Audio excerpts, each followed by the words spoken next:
Lepo pozdravljeni, dragi bratje in sestre, ob gledanju oddaj v letu vere, ki nosijo naslov Sveta vera, bodi vam luč. Skupaj najprej molimo. Vsemogočni večni Bog, po tvoji volji se je tvoj sin, naš odrešenik, učlovečil in šel v smrt na križu, da bi nam bil zgled ponižnosti.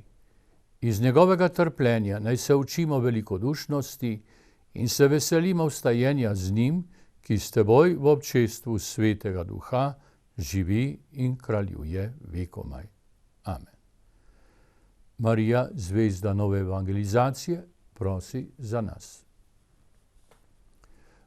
Razmišljamo o Jezusovem trpljenju v luči besedila katekizma Katoliške cerkve.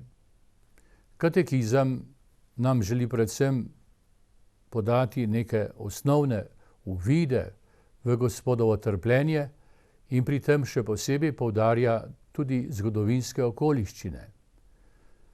In to je tako prav. Moramo poznati okoliščine Jezusove obsodbe na smrt in potem vsega njegovega trpljenja smrti, kakor tudi seveda njegovega vstajenja.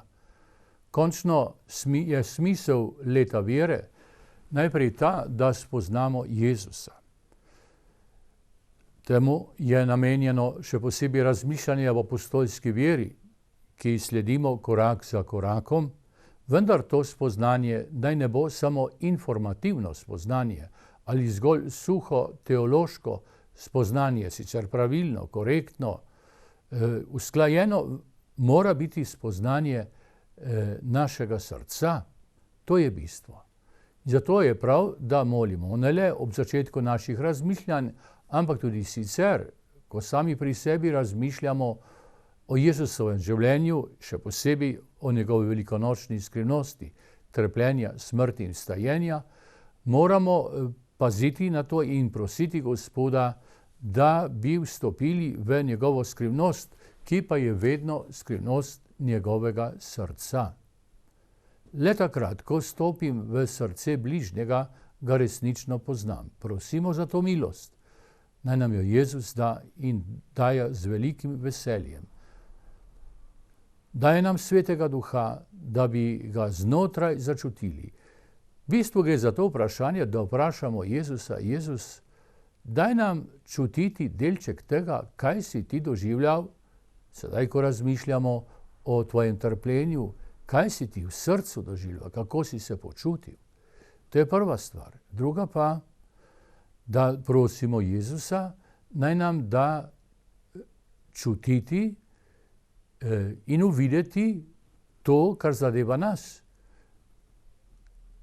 Kako njegovo trpljenje, njegova smrt in vstajenje pomeni milost za nas in kaj nam je storiti in kaj nam je živeti. Ker živa vera je tista, ki spreminja človekovo življenje in zato gre v letu vere. Torej spoznati Jezusa, njegovo srce, njegovo skrivnost in potem v tej luči spoznati tudi svoje srce in njegovo skrivnost in kako tudi živeti in hoditi za Jezusom. Danes bomo razmišljali o tem, kako je bil Jezus obsojen na smrt, pravzaprav kakšno je bilo stanje takrat, ki je privedlo v tako zvani Jezusov proces, obsodbo na smrt. Bom kar prebral strnjeno besedilo iz katekizma, zdi se mi najbolje, je dobro ponazorjeno, kako je to bilo takrat med judovskimi oblastmi.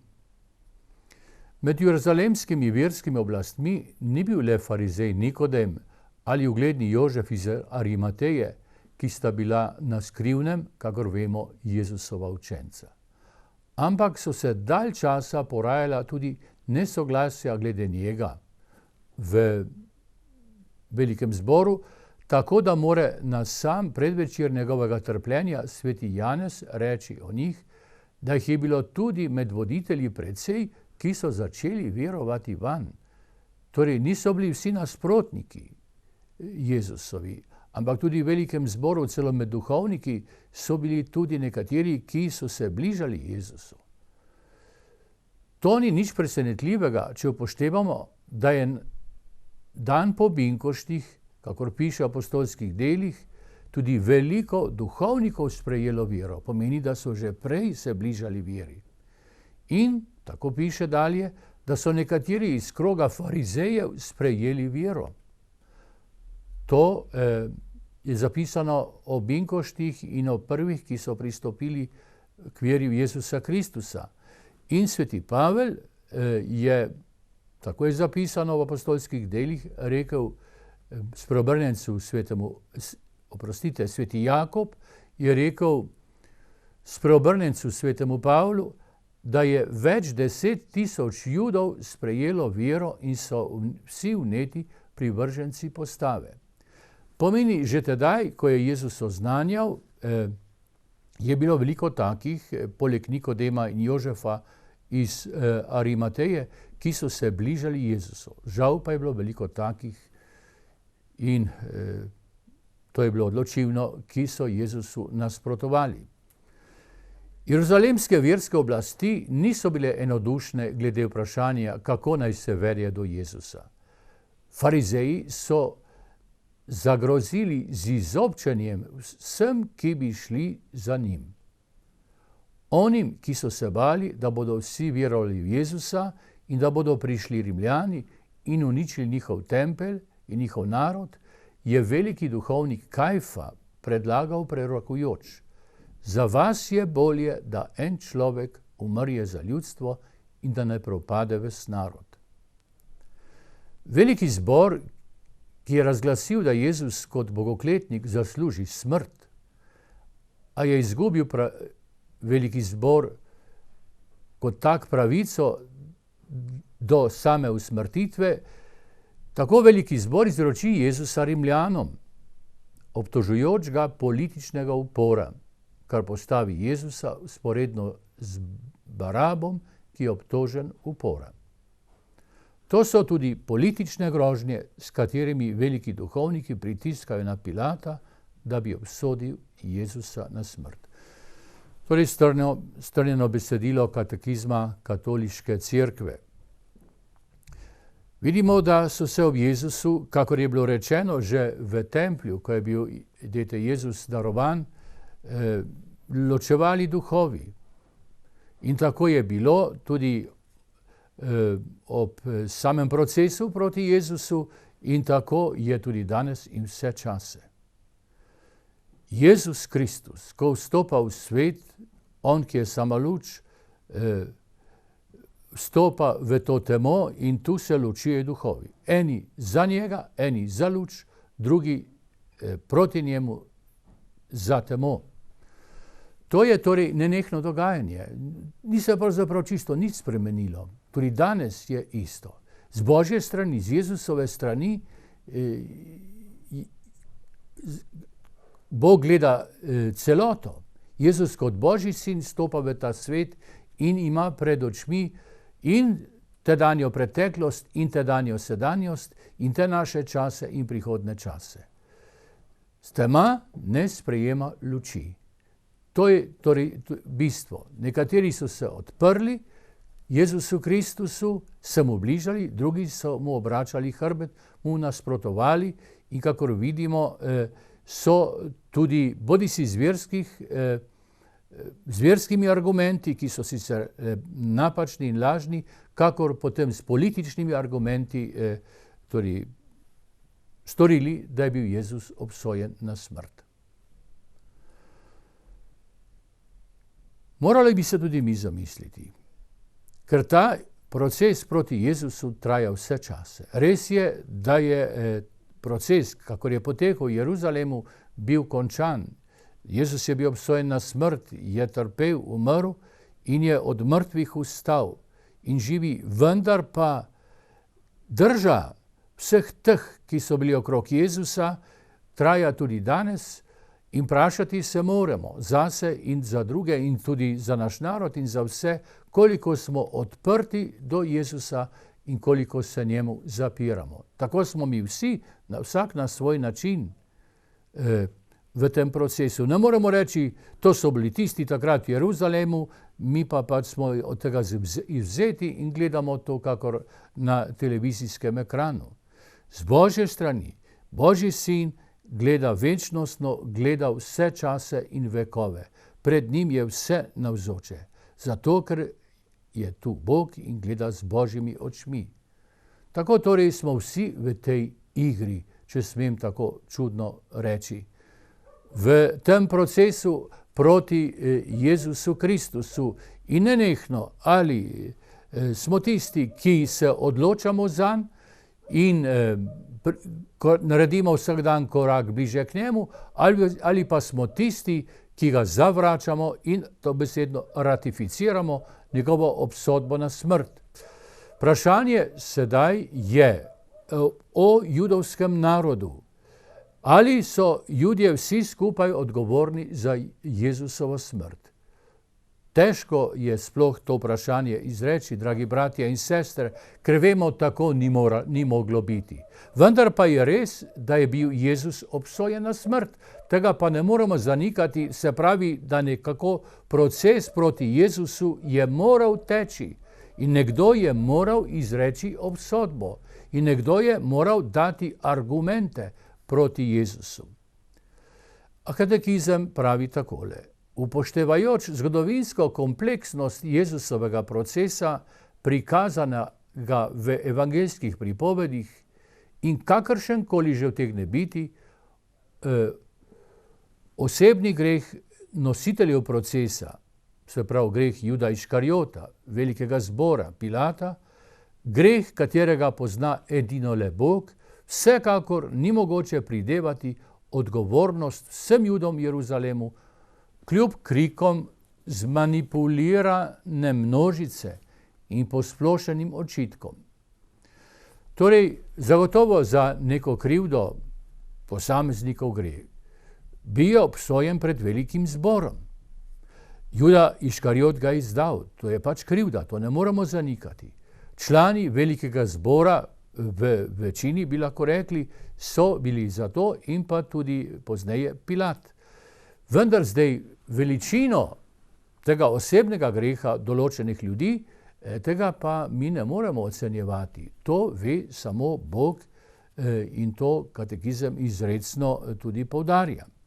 Torej, vsekakor pa ne moremo te osebne krivde, tisti, ki so Jezusa obsodili na smrt, tako je pač bilo, preprosto pripisovati vsemu judovskemu narodu, ne samo tistim takrat, ampak kakor je žal večkrat to bilo v zgodovini, da se sploh Judom in tistega časa in tega časa in tako naprej prideva ta krivda za Jezusovo obsodbo na smrt. Jezus sam je, ko je bil na križu, je molil, vemo, in je rekel, Oče, odpusti jim, saj ne vedo, kaj delajo. In tudi apostol Peter na svoji binkočni pridigi v Svetem duhu pove, da so Judje to storili iz nevednosti. Jezus je bil obsojen na smrt, vendar je bila to nevednost, zaslepljenost srca o sami krivdi teh ljudi, ki nedvomno je, kateri so pač osebno Jezusa takrat v velikem zboru obsodili in pa vključno seveda z Judom Iškariotom, to pa Bog sam ve, kako to je. Vsekakor je pa na tem neznanska zaslepljenost.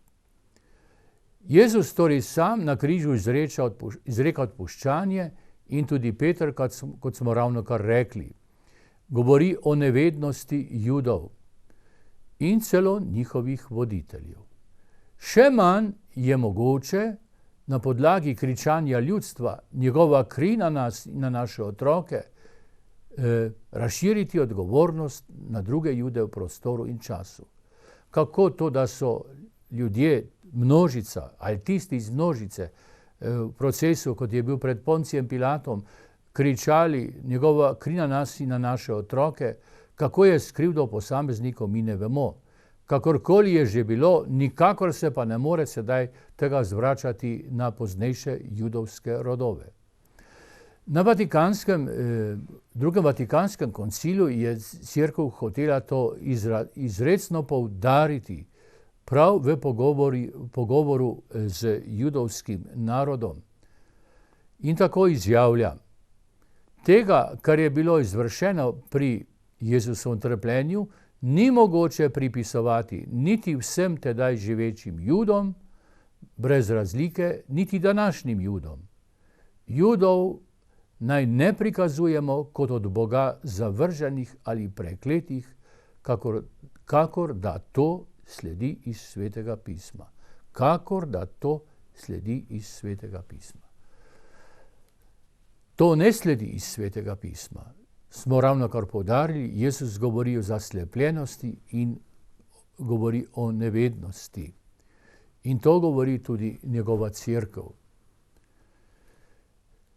Vsekakor pa dejstvo je, Jezus je bil obsojen na smrt. Argumente smo že zadnjič slišali, češ da je nasprotoval judovski postavi, pa potem, da je zaničeval tempelj in da se je delal Božjega sina. To so bili ti trije glavni argumenti velikega zbora in zaradi tega je bil Jezus obsojen. Proces je bil seveda zlagan in montiran, bil je to verski proces, hkrati pa tudi politični proces. Tem, ki so ga dejansko obsodili, ni šlo za vero, pa tudi ni šlo za resnično iskanje Boga oziroma bližanje Mesiju, kakor so ga vsi pričakovali, ampak je šlo za lastne interese, za oblast in zato je bil to v veliki meri tudi političen proces pred Poncijem Pilatom.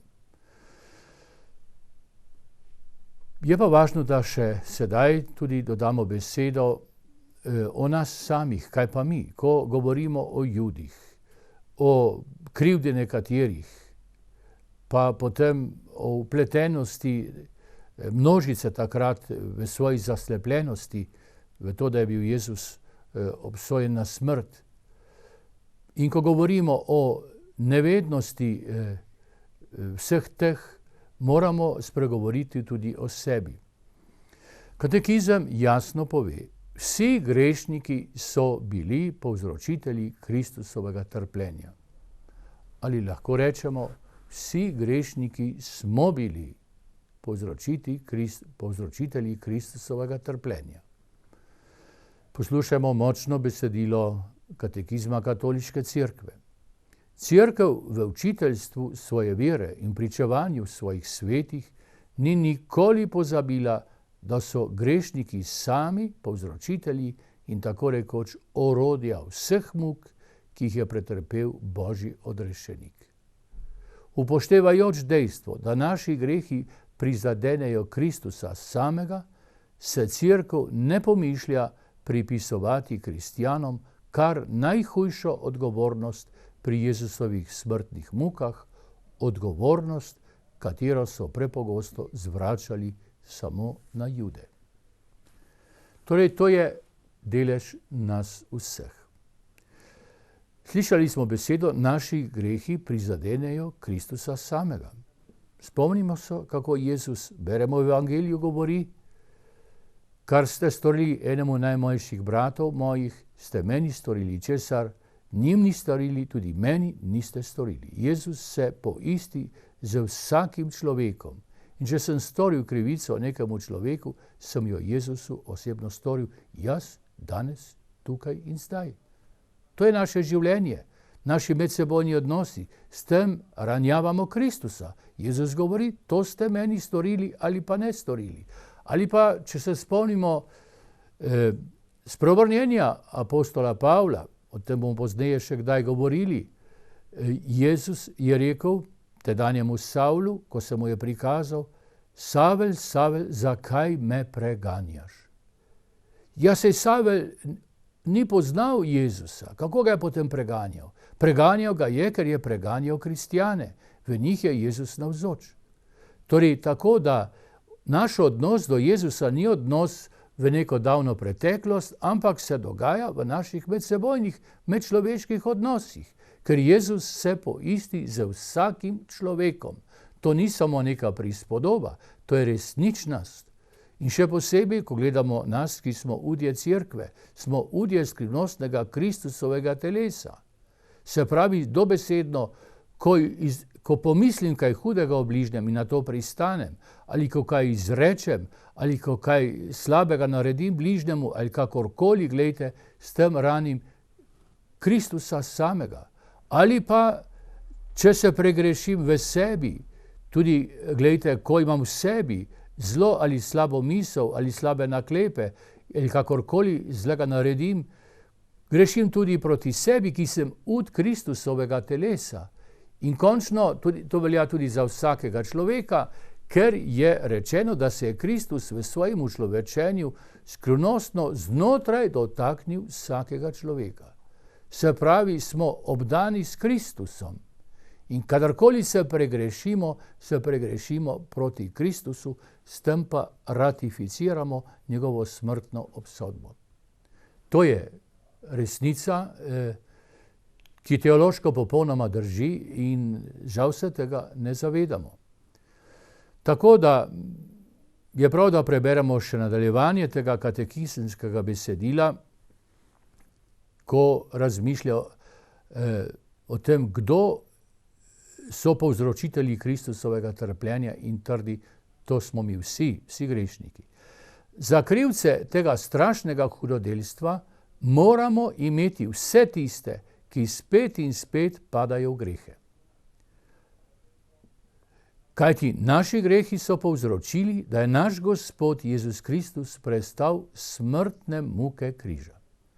Gotovo je, da tisti, ki se predajajo razbrzdanosti in zlu v svojem srcu, kolikor je na njih, znova križajo in sramotijo Božjega Sina s svojimi grehi, kakor pravi Sveto pismo. In priznati je treba, da je naše hudodelstvo v tem primeru večje, kakor hudodelstvo Judov. Kajti oni bi po pričevanju apostola Gospoda nikoli ne bili križali, če bi ga poznali, tako pravi apostol Pavel. Mi pa nasprotno izpovedujemo, da ga poznamo in vendar ga z dejanji zatajimo ter na neki način položimo nanj nasilniške roke. To je besedilo rimskega katekizma.